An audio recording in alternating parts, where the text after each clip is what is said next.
किसान साथियों, अगर आप भी गेहूं में दूसरा पानी अभी लगाने वाले हैं, इस अवस्था तक आपके गेहूं में अच्छे कल्ले का फुटाव नहीं हुआ है, तो आज की वीडियो में हम आपको एक ऐसा तरीका, एक ऐसा फार्मूला बताने वाले हैं जिसके इस्तेमाल से आपके पौधे में फिर से फुटाव होना स्टार्ट होगा। अगर आपकी फसल दबी हुई है, उसमें ग्रोथ नहीं हो रही है, पौधे में पीलापन आपको दिख रहा है, तो ये पीलापन भी आपका दूर होने वाला है और आपके पौधे में अच्छी ग्रोथ के साथ साथ हरियाली भी आएगी, अच्छे कल्ले का फुटाव भी होगा। नमस्कार किसान साथियों, एसआरजे खेती चैनल पे आपका स्वागत है। चैनल को सब्सक्राइब नहीं किया है तो सब्सक्राइब करिए, वीडियो को लाइक नहीं किया है तो लाइक करिए और जो भी सवाल या सुझाव हो आप कमेंट करिए। अब किसान साथियों, जिन किसान भाई ने अभी तक दूसरा पानी नहीं लगाया है, सबसे पहला काम करना है दूसरा सिंचाई करना है। दूसरा पानी 40-45 दिन की अवस्था में आपको किसान साथियों लगाना होता है। पहले तो आपको सिंचाई करना है। सिंचाई के बाद कुछ खादों के इस्तेमाल से अच्छी ग्रोथ होती है और हरापन भी आएगा, अच्छे से बढ़वाल भी होगी। तो यहाँ पे दूसरा पानी लगाने के बाद पहले तो आपको यूरिया डालना होता है। यूरिया गेहूं की फसल में हम 2-3 बार इस्तेमाल करते हैं। कुछ मात्रा बुआई के समय, कुछ मात्रा पहले पानी पे और दूसरे पानी पे 40-45 किलो हम यूरिया खाद का प्रयोग करते हैं। तो आपको दूसरे सिंचाई पे 40 से 45 किलो यूरिया डालना है। यूरिया से नाइट्रोजन की पूर्ति होती है, नाइट्रोजन से पौधे में हरापन, हरियाली, ग्रोथ, अच्छे से विकास, ये तमाम चीज़ें होती हैं। तो यूरिया डालिए। यूरिया के साथ अपने फसल के हिसाब से कुछ अन्य खादों का इस्तेमाल करिए। मान लीजिए आपके पौधे में अच्छे से ग्रोथ नहीं हो रही है, तो ऐसी कंडीशन में आपको जो आता है ह्यूमिक एसिड, इसका इस्तेमाल करिए। किसान साथियों, ह्यूमिक एसिड के इस्तेमाल से आपकी मिट्टी में कुछ ऐसे भी तत्व होते हैं। मान लीजिए आपने पहले सिंचाई के बाद कुछ खादों का इस्तेमाल किया, तो कई बार ऐसा भी होता है कि कुछ हमारे जो तत्व होते हैं वो अघुलनशील रूप में चले जाते हैं, खासकर जो हम माइक्रो न्यूट्रिएंट्स का इस्तेमाल करते हैं। तो मान लीजिए कोई तत्व अघुलनशील रूप में हो गया है, तो ह्यूमिक एसिड डालने से पौधे में वही अघुलनशील तत्व जो है दोबारा से आपके पौधे अपने भोजन के रूप में ले पाते हैं, जिससे फसल में अच्छी ग्रोथ पुनः स्टार्ट हो जाती है। दबे हुए पौधे की ग्रोथ स्टार्ट होगी। ह्यूमिक एसिड से जड़ों का विकास भी अच्छे से होता है। ह्यूमिक एसिड से कल्ले का फुटाव भी अच्छे से होता है। ह्यूमिक एसिड से आपके पौधे जब अच्छे से भोजन बनाएंगे तो समुचित विकास सही से हो पाएगा। आपके पौधे में प्रकाश संश्लेषण भी सही से होता है। तो ह्यूमिक एसिड जो आता है 98% वाला, 1 किलो से लेकर 1.5 किलो पर एकड़ के हिसाब से जब आप यूरिया डालते हैं तब आप इस्तेमाल कर सकते हैं। मान लीजिए अभी आप पहला पानी लगाने वाले हैं, तो पहले पानी के बाद भी आप ह्यूमिक एसिड यूरिया खाद के साथ 40 से 45 किलो, हमें पहली सिंचाई के बाद भी यूरिया डालना होता है, साथ में आप ह्यूमिक एसिड का इस्तेमाल करेंगे तो आपको अच्छा फ़ायदा, अच्छा लाभ मिल जाएगा। तो ये तो आपको ह्यूमिक एसिड का इस्तेमाल करना है। अब यहाँ पे कुछ हम ऐसा तरीका भी आपको बता देते हैं जिससे मान लीजिए आपके पौधे में पीलापन है, कुछ पौधे छोटे रह गए हैं, बौने रह गए हैं, उनका विकास सही से नहीं हो पाया है और फसल की वृद्धि अच्छे से नहीं हो रही है। आपकी फसल अभी मान लीजिए 35, 40, 45 या 50 दिन के आसपास की है, तो ऐसी अवस्था में यहाँ पे आप कुछ चीज़ों का इस्तेमाल कर सकते हैं। सबसे पहली चीज़ आपको इस्तेमाल करना है, माइक्रो न्यूट्रिएंट्स की पूर्ति करनी है। कई बार माइक्रो न्यूट्रिएंट्स यानी सूक्ष्म तत्वों की कमी की वजह से भी हमारे फसल का विकास अच्छे से नहीं हो पाता है, तो यहाँ पे आप कुछ चीज़ों का इस्तेमाल कर सकते हैं। अब चलिए जानते हैं क्या क्या हमें डालना चाहिए। तो पहली चीज़ आपको लेना है जिंक। अब यहाँ पे वैसे तो जिंक आती है 2-3 तरह से। सबसे बेहतर रहेगा कि आप जो आती है जिंक 12% वाली चिलेटेड वाली EDTA जिंक, इसका इस्तेमाल करिए। ये थोड़ा जल्दी और बेहतर और ज़्यादा काम करती है, तो इसका इस्तेमाल करना है आपको 120 ग्राम। 12% वाले जिंक आपको लेना है 120 ग्राम। जिंक के इस्तेमाल से भी, मतलब जिंक की कमी से भी कई बार पौधे छोटे, कमज़ोर, बौने रह जाते हैं, विकास सही से नहीं हो पाता है। तो जिंक की पूर्ति से फसल में अच्छी ग्रोथ, अच्छा विकास पुनः स्टार्ट हो जाएगा। तो जिंक 12% वाली 120 ग्राम। दूसरा चीज़ आपको लेना है मैग्नीशियम सल्फेट। मैग्नीशियम सल्फेट आपको इस्तेमाल करना है 1 किलो।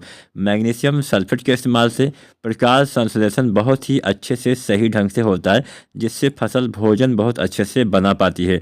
प्रकाश संश्लेषण के अलावा मैग्नीशियम सल्फेट और अच्छा काम करता है, पौधे में हरियाली, चमक बनाने में काफ़ी मदद करता है। इसके साथ साथ आपकी फसल में नाइट्रोजन और फास्फोरस जो तत्व होता है, इसको ग्रहण करने में काफ़ी सहायता प्रदान करता है। तो मैग्नीशियम सल्फेट 1 किलो डालेंगे, साथ में आप जिंक डालेंगे तो और अच्छा दोगुना लाभ आपको मिलेगा। इसके साथ किसान साथियों, एक तीसरा चीज़ आपको इस्तेमाल करना है फेरस सल्फेट। फेरस सल्फेट यानी आयरन का इस्तेमाल करेंगे तो आपके पौधे में कई बार ऐसा भी होता है, जितनी भी आप ये हरी हरी चीज़ें देखते हैं, चाहे पत्तियां हों, चाहे पौधे हों, चाहे जो भी हिस्सा हो, जितना ये हरा वाला भाग होता है, ये हरापन आता है क्लोरोफिल से। तो क्लोरोफिल के निर्माण में फेरस सल्फेट का बहुत ही अहम काम होता है। फेरस सल्फेट से क्लोरोफिल का संश्लेषण होता है, जिससे पौधे में हरियाली आती है।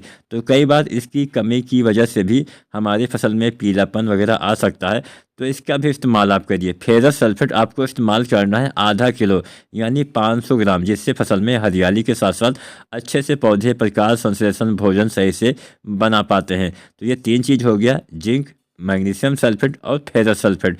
इसके साथ आप चाहे तो 1 से 2 किलो दानेदार यूरिया खाद का इस्तेमाल करिए। दानेदार यूरिया डालने से कई बार थोड़ा बहुत नाइट्रोजन की कमी से भी ये समस्या आ जाती है, तो दानेदार यूरिया आपको 1 से 2 किलो तक इस्तेमाल करना है।